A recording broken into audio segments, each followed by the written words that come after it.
If you like our video, click the button to subscribe to our channel and get easy access to new content. To see our full suite of ad-free video courses, instruction manuals, and quick reference guides, visit us at www.teachucomp.com.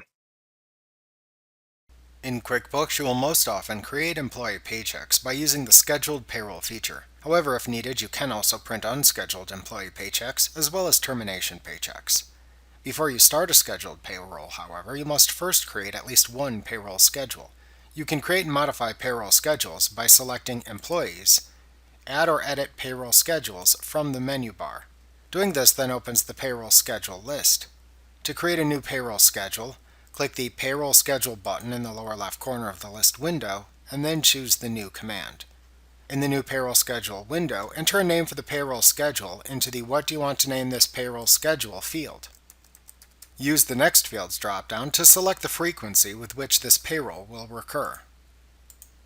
After that, use the What is the pay period end date calendar selector to select the final date in the pay period.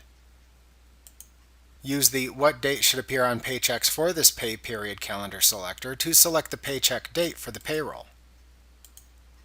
If you choose to create a semi-monthly or monthly payroll, you may also need to answer a few more date-related questions in this screen. After you have entered the payroll schedule information, click the OK button. Then follow the on-screen prompts to assign employees with the same payroll frequency to the selected payroll schedule.